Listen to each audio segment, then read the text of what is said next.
What's up? It's your boy Tommaso and Alessandro, and we're back with another sample breakdown. Today we're showing you a joint titled Lat Man Standing, and it's from our hip-hop producer multi-pack Archive 001 that we just put out, which is our biggest release yet.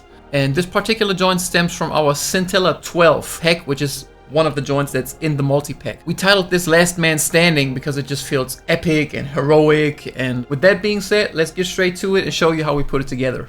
So what started this composition was the mix of chords and a string melody. Sounds like this.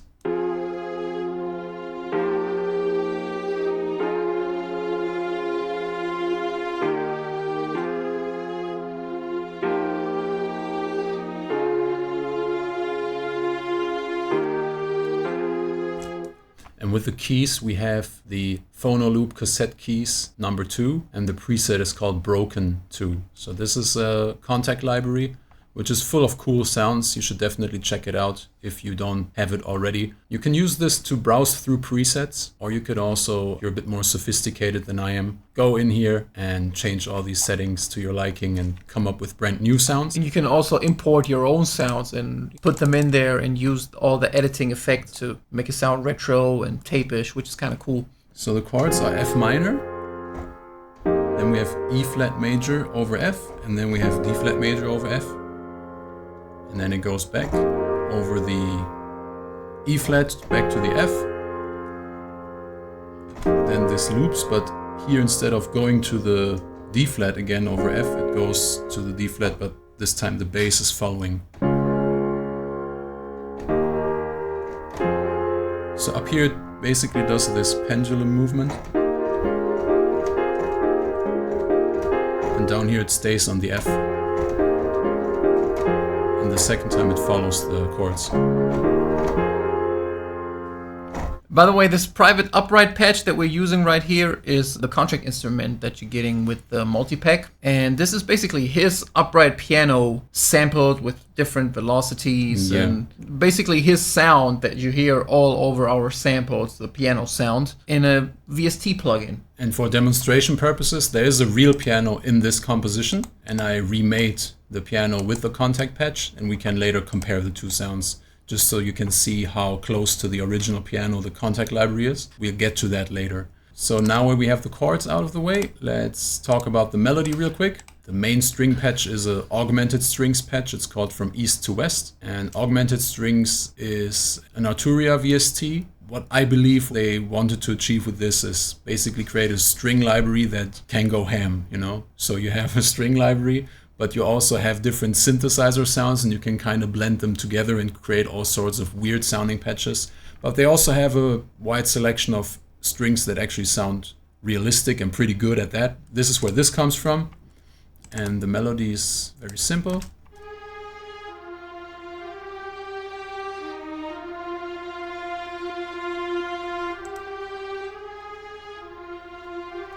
And we also have this cello patch right here from East West Quantum Leap Hollywood Strings that sort of plays a harmony.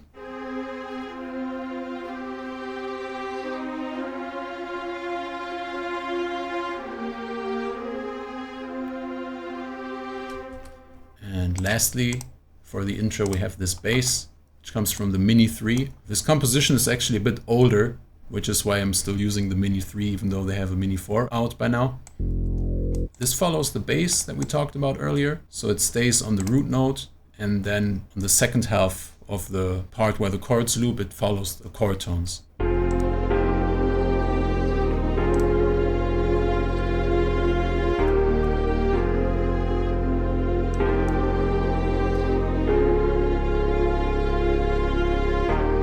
In terms of editing, we only have this filter on the bass with the dirty filter, which is free, by the way. What this filter allows you to do is you can not only choose where you want to high and low pass the signal and choose a different slope, which basically means how harsh the cutoff is.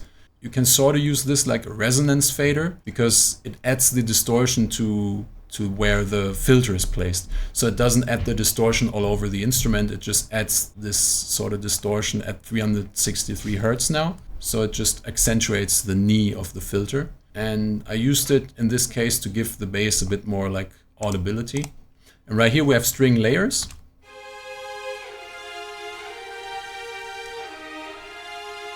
So this plays the melody an octave higher. There's also a harmony.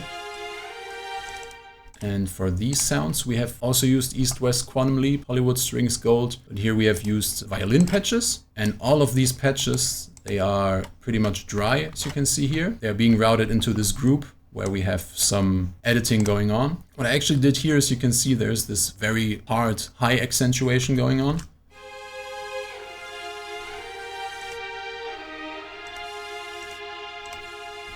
That adds sort of a fizzle, I guess you call it, to the strings. That's actually very audible. The reason why I did that is at the time where I did this sample, I was listening to film music and I was especially listening to Hans Zimmer scores. And some of the strings, they have this sort of quality to them. If you listen, for example, to Time, the famous piece from the Inception soundtrack, when the big strings come in that play the melody and, you know, when the entire string ensemble basically like really kicks in, the strings there also have this quality to them.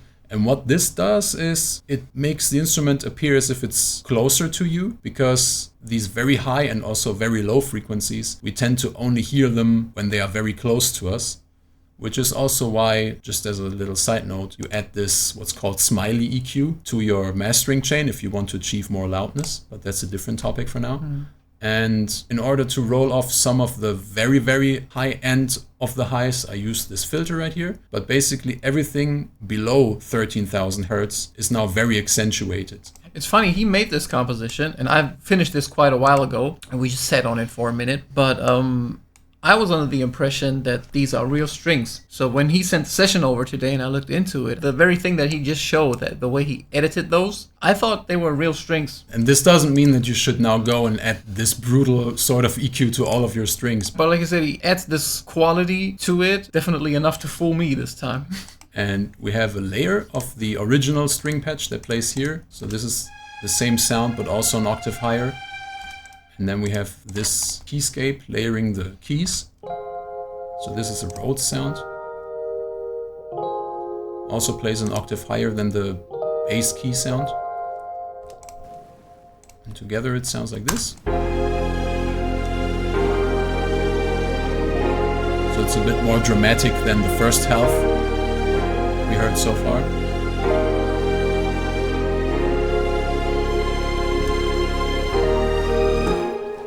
And here we have the real piano, and now I want to get into the sort of comparison that I talked about earlier. So this is the real piano that's actually in the composition. It sounds like this. It plays this nice rhythm.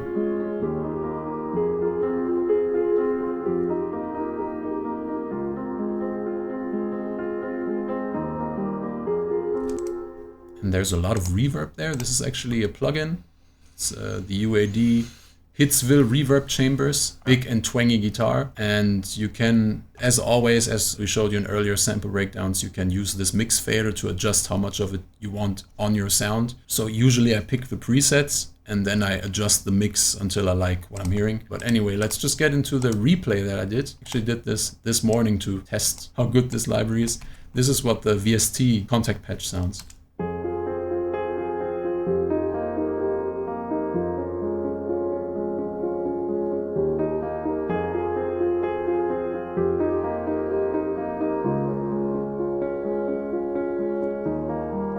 So what I did is I added the same reverb that I have on the real sound, and later on I compared the sounds and I felt like the original one, it has a bit more bass, which is not due to the quality of the sound, but I think I just played the low F a bit harder than I did in my MIDI recording. But yeah, this is the contact patch. As you can hear, it's exactly the same piano.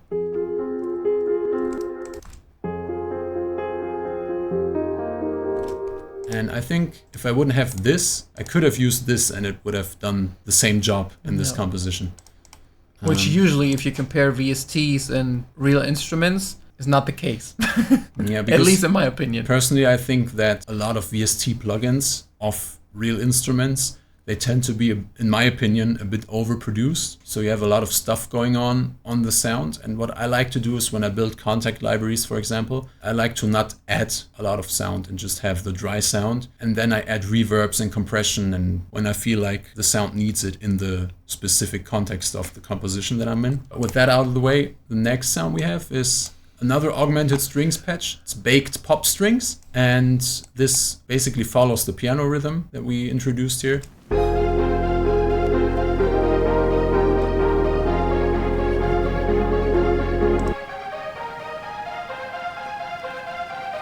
And this is also augmented strings, but like I said earlier, this sounds a bit more synthetic, and for me personally it has like a techno vibe to it. Like a 90s Euro techno. And in terms of editing, on this sound we have RC20 retro color. I deactivated the digital and the space effects, and what we have here is noise and wobble. The wobble gives it a nice quality because it adds these like pitch imperfections here and there, makes the sound stand out a bit. We also have Valhalla delay, it's a quarter note delay.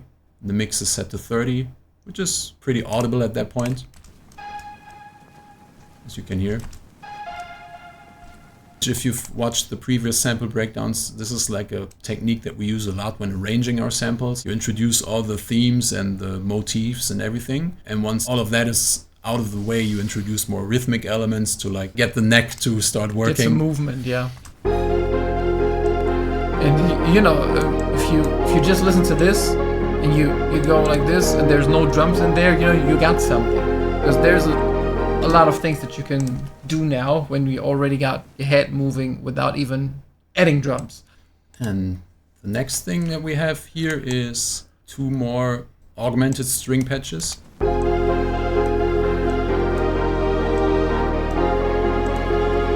this is the main melody and the harmony. And the harmony is also the from east to west patch. So all of these strings are the same patch playing different things.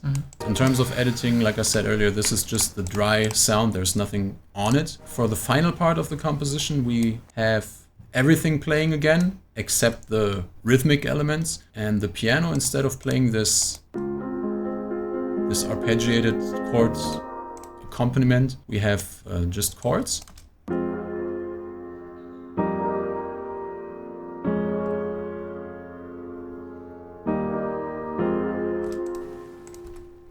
Okay, so here we have another bass layer. This sound is called compressor and it's from the Mini V.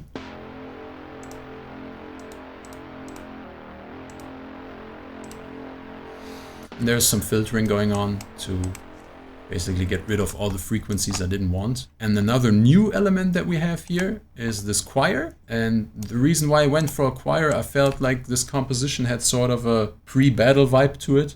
And I thought the choir would add sort of to the filmic quality of this composition. Sounds very cinematic. Here you can see it plays the melody, and down here plays the harmony.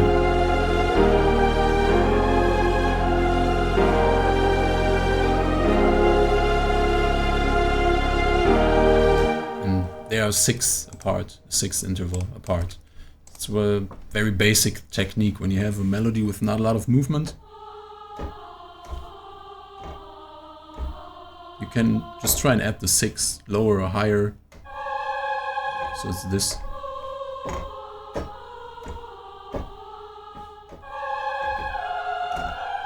You could also try and add a 3rd on top. You know, I think there's an instrument that plays exactly that harmony. At the very end we have this rust sound.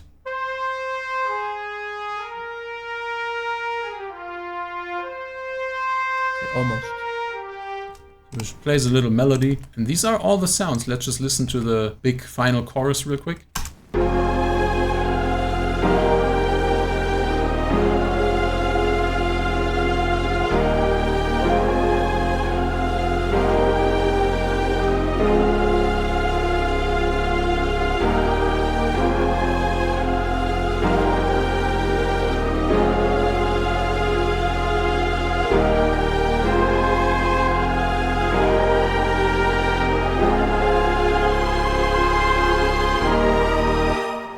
I think this composition is a great example of how important sound selection is, because if you go through those individual sounds, there's hardly any editing except for EQs and filters, which also is kind of an EQ, and reverbs. And even that, you know, most of the sounds have absolutely nothing going on, and it's really just the right sounds and a cool composition musically.